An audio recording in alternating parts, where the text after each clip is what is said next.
I started blowing glass when I was about 11. I got a chemistry set for my birthday, and it had some glass tubing in it with an alcohol lamp, and you were supposed to heat the glass tubing over this lamp and bend it. And that fascinated me like nothing else had before, and perhaps not since. And I found a supplier for more glass tubing, and I got a Bunsen burner, and gradually, over a period of about a year, I got more and more sophisticated, called up a company that was in the Yellow Pages listed under glassblowing, and they were very friendly and let me come in and watch them doing scientific glassblowing. So I began working for them when I was 13 years old for the summer, and I did that until I was 18.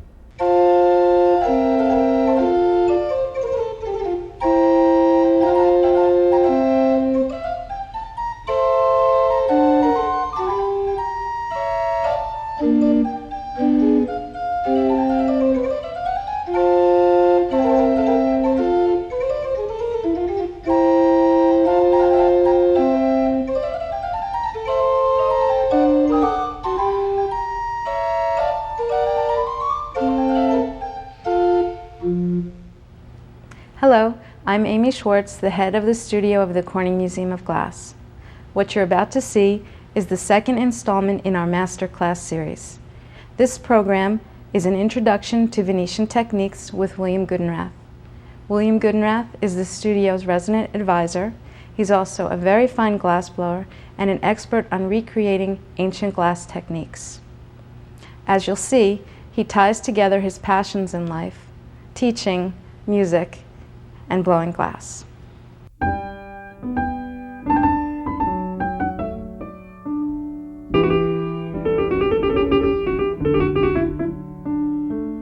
When people study the piano, for example, or the organ or the violin or anything, technique is of course just a means to an end. You develop the ability to play the instrument well so that you can play the music that you want to play.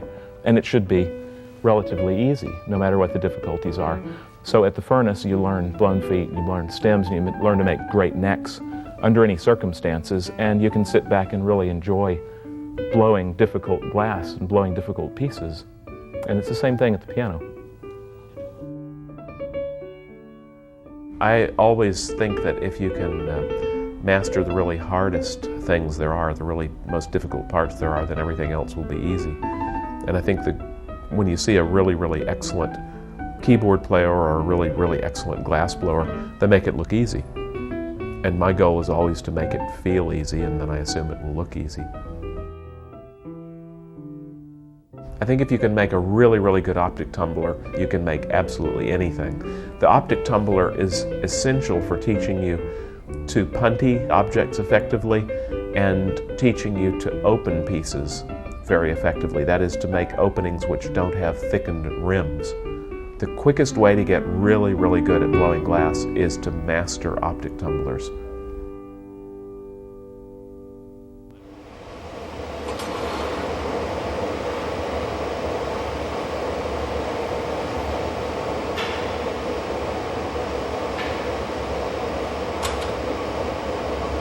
The preparation of the punty is very simple.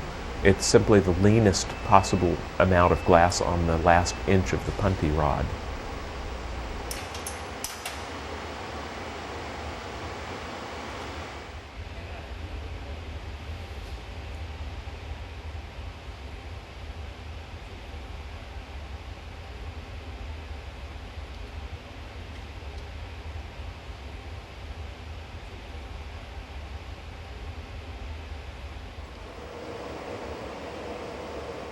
When starting a tumbler, of course, you want an appropriate amount of glass for the optic mold.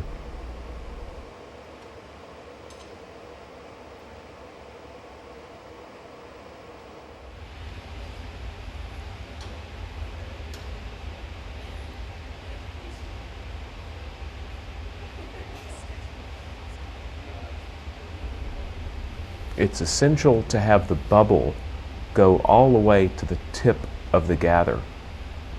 When I prepare a bubble for an optic mold, I think of forming glass tubing, which I then lower into the optic mold.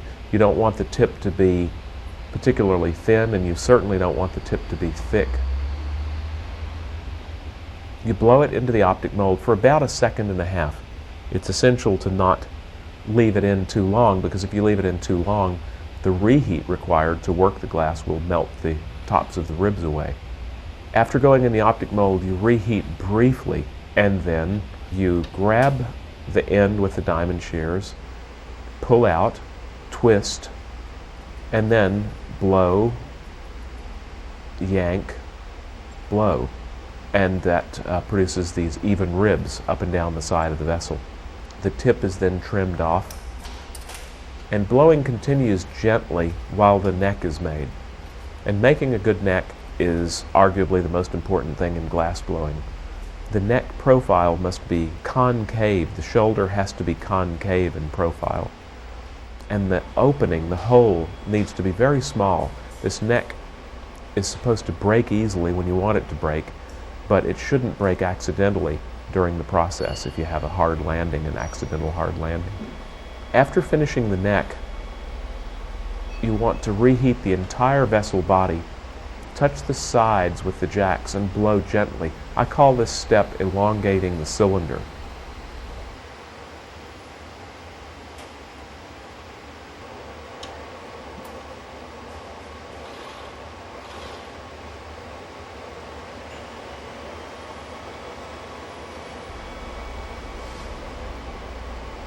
The next step is to flatten the bottom. When you flatten the bottom, you want only that hemisphere of glass at the end of the cylinder to be soft. To get a really sharp edge between the cylinder walls and the bottom, it's essential to flatten the bottom aggressively, firmly, to push hard with the flat part of the jacks, and to blow gently at the same time.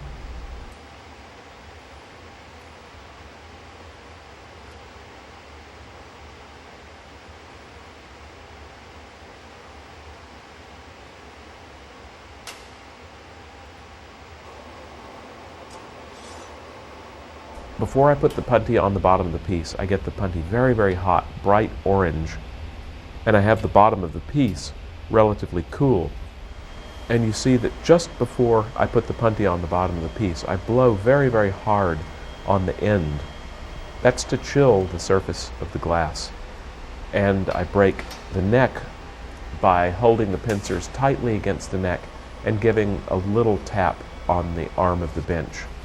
The first reheat after you transfer a piece to the punty is the longest reheat in the whole process.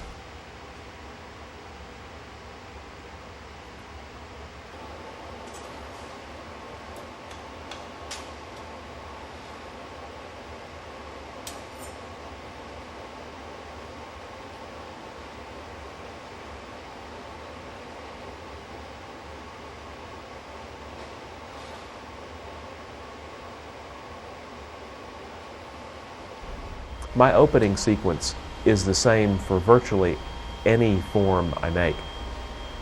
First, I open the hole to the diameter of about 1 inch. Then I reheat to get the lower shoulder soft. Next, I use the puffer or soffietta to reshape the shoulder. The soffietta is never used for thinning the glass, it's used for shaping the glass.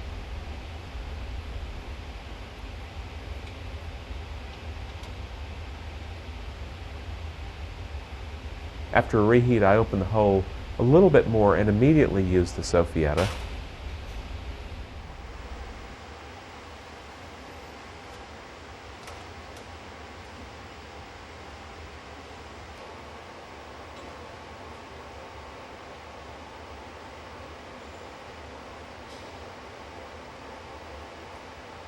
And after one more reheat, I'm ready to do the final opening.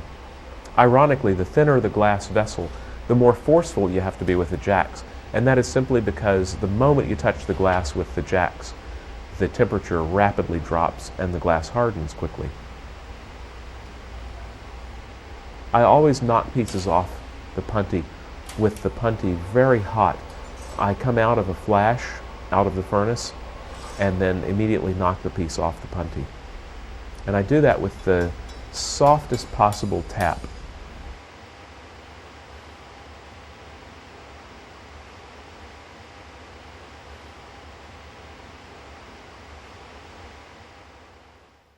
For me, the great thing about the studio at the Corning Museum of Glass is that you have this fantastic collection of glass, and you have this amazing library within 200 feet of the hot glass studio. And it gives students this opportunity to go back and forth between working at the furnace and looking at the original objects, maybe looking at drawings of old objects and photographs of old objects. And it gives you this constant stimulus to do better and to understand the old pieces more and more deeply. Everybody okay? Yeah. Okay, well, we're all squeezed into the conference room here in the offices of the Corning Museum of Glass. And this is Jutta Page, who's the curator of European Glass, who's done an incredibly nice thing for us. Thank you, Jutta, for letting us see so much of this glass up close. What Jutta's done is she's had taken off display objects representative of the golden age of Venetian glass, this period that I find to be the most appealing glass ever made, and the glass which you came here to study with me. It's my teaching approach that if you identify those things which are common to all these objects in terms of techniques, and you master them, you can plug them into most any kind of object you want to make. So the first thing that is obviously common to all of them, that they're all vessel bodies, here, here, here, and here. And vessel bodies are made by blowing a bubble, relatively thin glass, in the 17th and 16th century, thicker in the 15th century, and making an excellent neck in that so that it can easily be separated from the blowpipe. Another thing that's common is all of these objects have elements which were inflated and added from above. This has a blown foot, this has a blown stem and a blown foot, this has a knop, another knop, and a blown foot, and this small object has a blown foot. Those are all elements that consist of glass, a little bit of glass gathered on a blowpipe, inflated, and then dropped onto another part of the vessel from above. Another thing, a number of these objects have things called marices, bits of glass added to other bits of glass used to join two sections. Now, this example has one between the bowl of the goblet and the stem and the foot. This one has a number of them. It has one right there, another one here, another one here. This one has one where the foot joins the vessel body. If you master those three basic processes, well-made, thinly blown out vessel bodies with good necks, and marices and blown elements added from above, dropped onto another part of the thing, you will have basically mastered the fundamentals of all of the processes that are used to make Venetian glass in this style, and then 19th and 20th century Venetian glass. Well, this is an impressive array. These are what the books usually show as typical 16th century Venetian wine glasses. Is that agreeable to you? Mm. Venetian or Façon de Venise, because these were so prolifically produced. I see. That we don't know exactly where they were made. They may have been made in the Netherlands, they may have been made in France, some of them, or in Venice as well. Façon de Venise simply meaning made in the Venetian style, yes, either by Venetian workers living elsewhere or by foreign workers working in the Venetian style, right? Yes. Probably my favorite glass in the world is that one right there. I've worked on making replicas of that for years and years.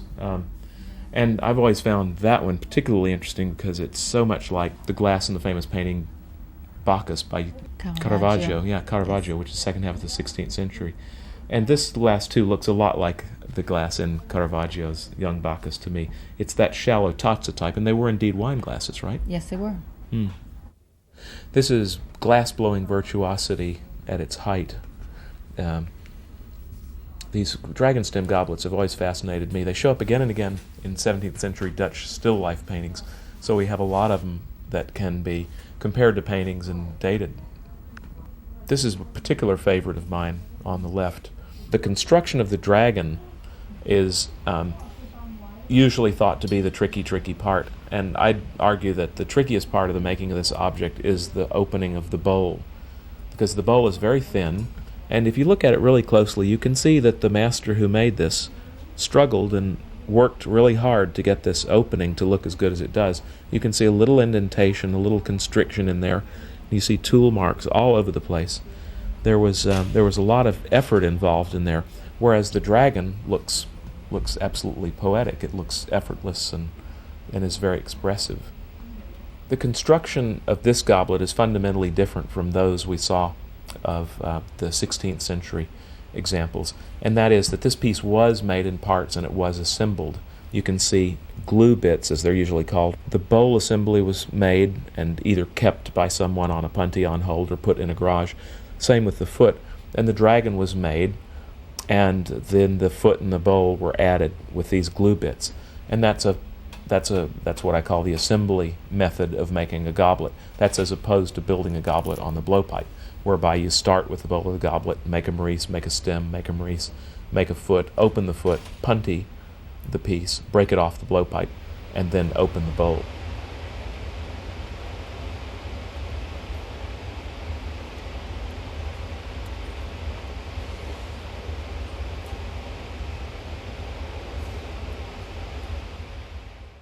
Good. Open a little bit more. And Sophietta. Blow hard. Push hard. Blow hard. You want to make I think that almost any time anybody gets really good at something, they, on some level, feel obliged to pass it on to other people. And that's really why I teach. Teaching is also a tremendous amount of fun. It's wonderful to have people come to you who want to know what you know. And I feel very energized by teaching. I think anybody who does it well must feel energized by teaching. It's never something that's unpleasant. And teaching is also great because it keeps your enthusiasm up. You must give students 100% of your attention and enthusiasm the whole time. People sense instantly when you don't care or you're not so committed to teaching. When you're doing your own work, you can have a day where you feel kind of tired and maybe not so passionate about what you're doing, but you can't do that with teaching. There's a process that I use a lot that I have dubbed blow, squish, blow. The setup to blow a vessel body not using the optic mold always involves leaving the tip of the bubble thicker than the walls. I blow a bubble while holding the tip of the bubble with the jacks, and then while blowing very, very softly, I push the jack blades toward the blowpipe to flatten the bubble. Then I immediately form the neck.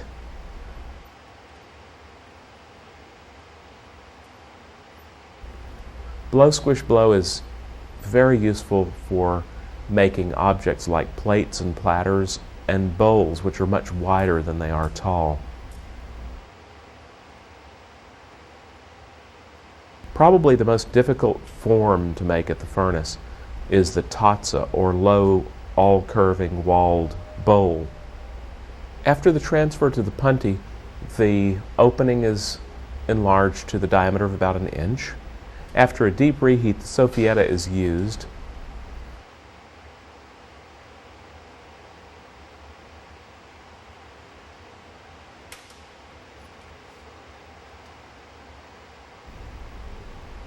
After another reheat, the hole is opened just large enough to get the wood blades in. And then the wood jacks are used to form the vessel. This is done by starting work near the punty and gradually moving outward, working a little bit, reheating, working a little bit, and alternating back and forth to form an all-curving side.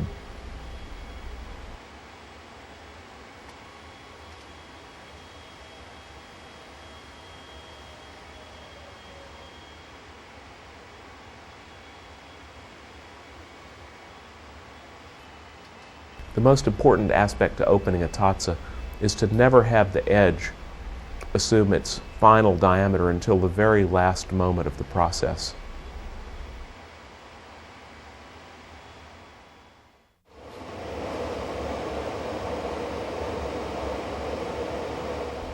In preparing a blown foot, you want the right amount of glass, of course. You have to marver it quickly.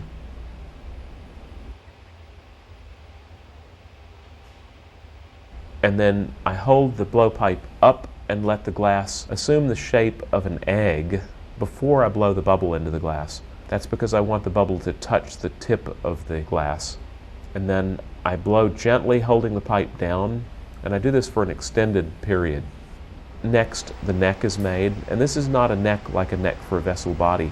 I think more of a section of tubing between the blowpipe and the blown foot. And if you do all this rapidly enough, you don't need to reheat. You can immediately deliver the blown foot to the stem of the goblet or whatever you're going to put the blown foot on. After touching the blown foot to the maurice, you blow a little bit more and then cut rapidly and go right back to the furnace. Next, you pull out a little bit on the tip of the bubble with the tweezers and then make a constriction. The constriction or neck is made like any other neck. The jacks are held straight up to make the constriction tight and then held to one side to make the shoulder concave. I hold the constriction with the diamond shears and tap the excess glass off with the pincers and then reheat and open the foot. And the opening sequence is that I open to 1 inch,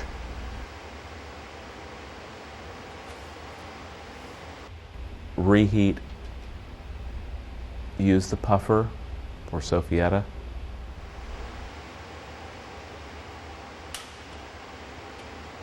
reheat, and then open the foot finally to its shape.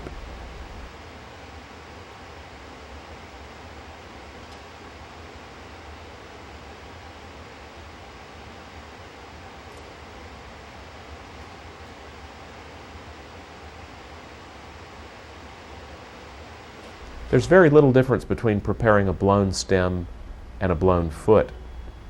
The only significant difference is that a broad constriction is made between the bubble and the blowpipe, and this will form a thickened ankle area of the stem. It's essential that the area of the stem that meets the maurice at the bottom of the stem be thick. If the tube is thin, it will result in a really, really weak ankle, and that will break easily. There are, of course, 2 aspects to making a good maurice. One is delivering glass to the site, and the other is shaping the glass. It's essential to bring a well-formed bit to the site. That can either be done solo or it can be done with an assistant. The glass is added to the end of the stem or added to the end of the goblet, and it's cast off. Then immediately the glass is flattened with the spring end of the jacks. The new glass is separated from the old glass with a gentle constriction, and then a blade is put on either side of the maurice, and with a squeezing action, the edge of the maurice is formed. Finally, I always leave the face of the maurice slightly conical, and this enables me to better center the next element.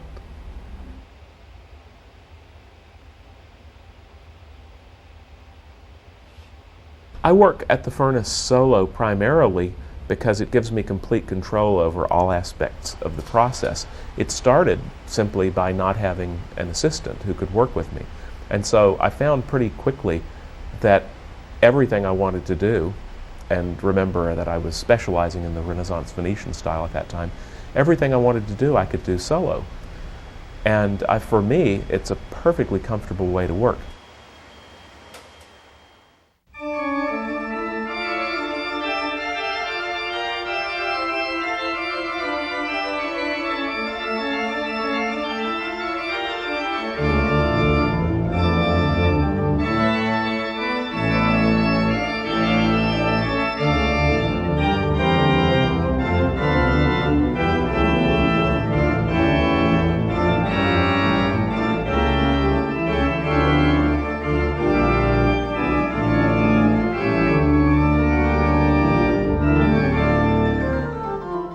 Well, when I was 17, late one Sunday night, I turned on the radio and I happened to hear a show of Bach organ music, a program of Bach organ music.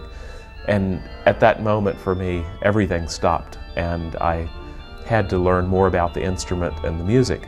And so really for 10 years I did nothing but pursue music. And I started with basic piano lessons, but I started terribly late. I started at 17.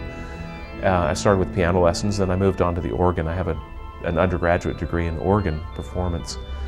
And then my primary interest was old music, that is Bach and Bach's contemporaries. And so I then moved on to the harpsichord. And I have a master's degree in harpsichord from Juilliard. And when I got to be about 26, 27, 28, I found that because I'd started so late, it was such an incredible struggle to perform up to the levels of people who'd started when they were 3 or 4, that I actually, at the suggestion of my brother, I looked back into the possibility of returning to glass. And that's worked out really well. For me, the dragon stem goblets are the height of virtuosity in hot glassworking. If you can make these things, you can pretty much make anything. We have a lot of great illustrations of these 17th century dragon stem goblets in Dutch still lifes at the time. And a great variety of shapes were made. All sorts of differences in the dragons exist. And for me, they're fantastic, creative sculptures that the great Venetian glassblowers were making.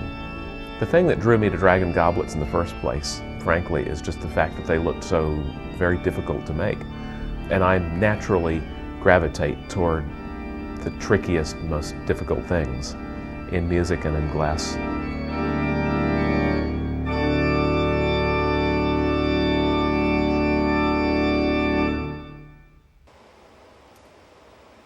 For me, making music and blowing glass are very similar processes. They seem to come from the same place. They're both dependent on doing certain processes in a relatively restricted time frame. And once you start a piece at the furnace, you have to complete it within a certain amount of time. And once you start a piece of music, if you're going to play it straight through, you have to finish it at a certain time. And they just are so similar to me for ways that I can't possibly explain clearly. For years now, I've been fascinated with old hot working processes, how glass was formed hot. But the thing that really intrigues me is how people developed core forming and how people developed pressing glass and fusing it, slumping glass, and certainly blowing glass. I'm particularly fascinated by glasses that were made in Venice in the early and mid-16th century. These super elegant, super lean and simple, highly refined drinking glasses, which to me exploit perfectly the qualities of soft, hot flowing glass.